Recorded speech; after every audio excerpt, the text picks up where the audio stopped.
बिहार की इस धरती से एक चाणक्य की विदाई हो रही। 90 का वह दौर सोशल जस्टिस का दौर माना जाता था और सोशल जस्टिस के उस दौर में, उस मूवमेंट में रामविलास पासवान, शरद यादव, नीतीश कुमार और लालू, चार छत्रप एक साथ। नीतीश कुमार को किस रूप में याद किया जाए जिसने बिहार में महिलाओं को पहली बार 33% का रिजर्वेशन दिया। नमस्कार, जोहार, मैं हूं देवेंद्र कुमार। अब देखना शुरू कर चुके हैं लाइव लगातार।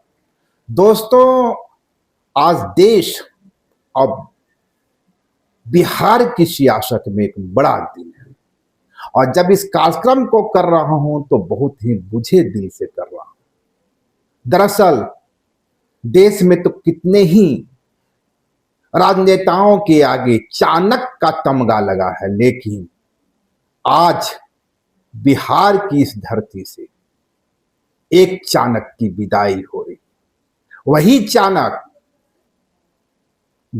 जिन्होंने अपने राजनीतिक चतुराई से लालू यादव जैसे पिछड़ा एक बड़ा चेहरा, पिछड़ी जाति की पॉलिटिक्स का एक बड़ा चेहरा को विदाई देने में सफलता प्राप्त की थी। 90 का वह दौर सोशल जस्टिस का दौर माना जाता था और सोशल जस्टिस के उस दौर में, उस मूवमेंट में रामविलास पासवान, शरद यादव, नीतीश कुमार और लालू, चार छत्रप एक साथ थे। मंडलवाद की राजनीति धीरे धीरे आगे बढ़ रही थी।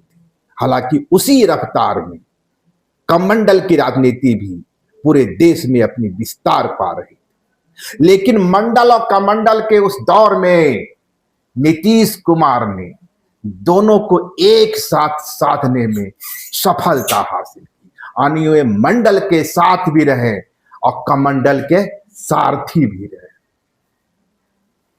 कई ऐसे मौके आए जब उन्होंने आरएसएस के खिलाफ, भाजपा के खिलाफ सीना तानने की कोशिश की और कई ऐसे अवसर भी आए जब वे अपनी सियासी व्यवस्था में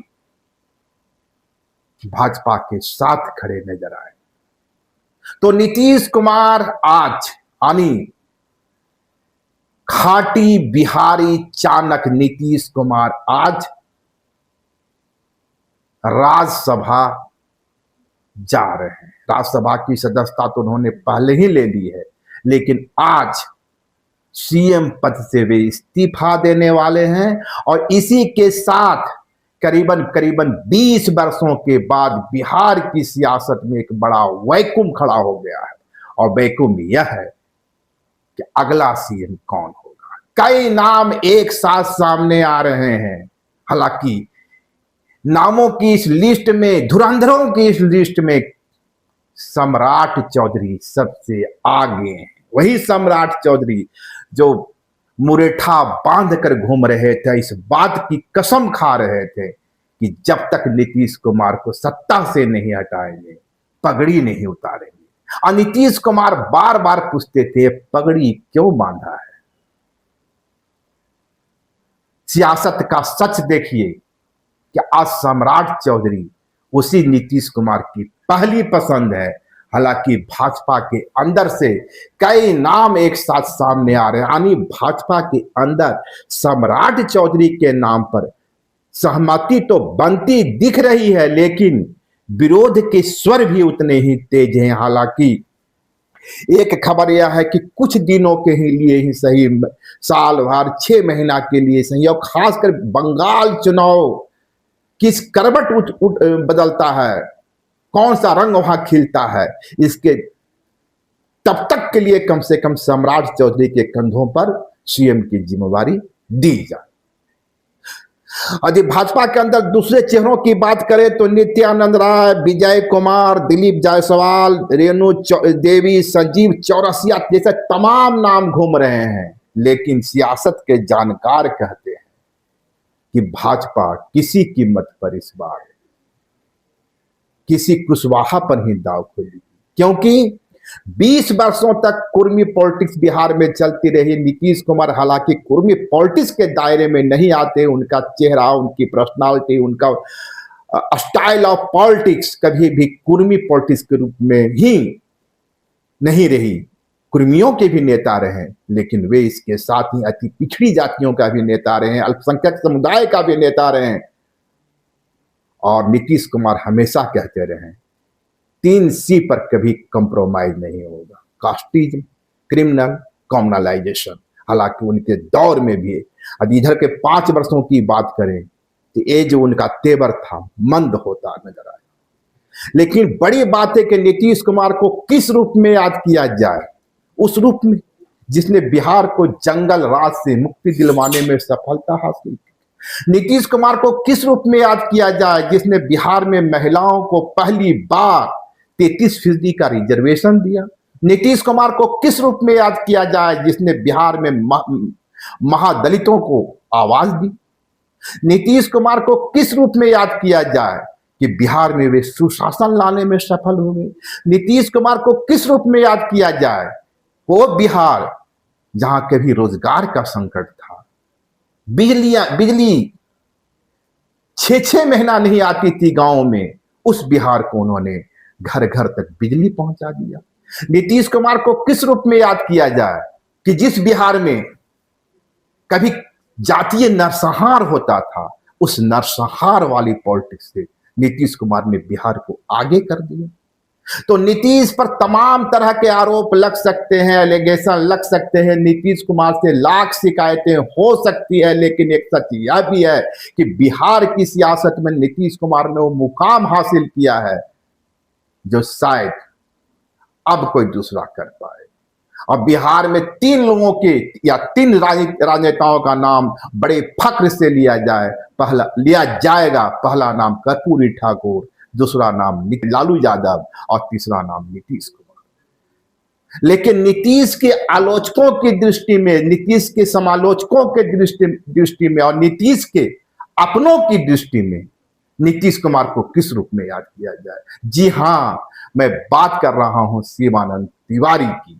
शिवानंद तिवारी ने एक सोशल मीडिया पोस्ट लिखा है और सोशल मीडिया पोस्ट में निश्चित रूप से शिवानंद तिवारी जी का सोशल मीडिया पोस्ट पढ़ा जाना चाहिए। बहुत करीब रहे हैं नीतीश कुमार के, लालू के भी करीब रहे, लेकिन शिवानंद तिवारी उन लोगों में से एक हैं जो बोलते हैं तो खरी खरी। देखिए शिवानंद तिवारी किस रूप में नीतीश कुमार को आज याद कर रहे हैं। शिवानंद तिवारी जी लिखते हैं, नीतीश जी कभी खड़े होकर किसी चुनौती का सामना करने वाले नेता नहीं बन पाए। उनके भीतर वह हिम्मत नहीं दिखती जो बड़े निर्णयों के समय आदमी को अकेला खड़े रहने की ताकत देती है। याद कीजिए, जब उनकी सरकार बनी थी तो उन्होंने 2 बड़े संकल्प लिए थे। बिहार में भूमि सुधार लागू करेंगे और बच्चों के लिए समान शिक्षा की व्यवस्था करेंगे, यानी भंगी का संतान हो या राजा की संतान, सबकी शिक्षा एक समान है। ये दोनों संकल्प सामाजिक परिवर्तन के बड़े एजेंडा थे, लेकिन इनको पूरा करने के लिए जिस राजनीतिक दृढ़ता, संगठन और टकराव की तैयारी चाहिए था, उसका अभाव साफ साफ दिख रहा था। परिणाम यह हुआ कि दोनों ही मुद्दे धीरे धीरे फाइलों में दब कर रह गए। बीच में उनके अंदर का समाजवादी भी जागता था। गांधी, लोहिया, जयप्रकाश, कर्पूरी ठाकुर की परंपरा का असर भी दिखता था। कभी वे विधानसभा में आरएसएस मुक्त की बात करते थे, कभी भारतीय जनता पार्टी के खिलाफ देश भर में घूमकर महागठबंधन बनाने की तैयारी करते थे। लेकिन आज वही व्यक्ति उसी भारतीय जनता पार्टी को बिहार की सत्ता सौंपने जा रहा है, जिसके खिलाफ वह एक समय देशव्यापी एकता खड़ा करने का अभियान चला रहा था। यह महज राजनीतिक बदलाव नहीं है, बल्कि नीतीश कुमार का वैचारिक आत्मसमर्पण है। नीतीश कुमार के साथ मेरा लंबा अनुभव है। इस आधार पर मैं कह सकता हूं कि उनके व्यक्तित्व में रीढ़ का अभाव है। आगे का पोस्ट आप सोशल मीडिया पर पढ़ सकते हैं, हमारे स्क्रीनशॉट में भी दिया हुआ रहेगा। लेकिन फिर से वही सवाल, नीतीश कुमार को किस रूप में याद किया जाए?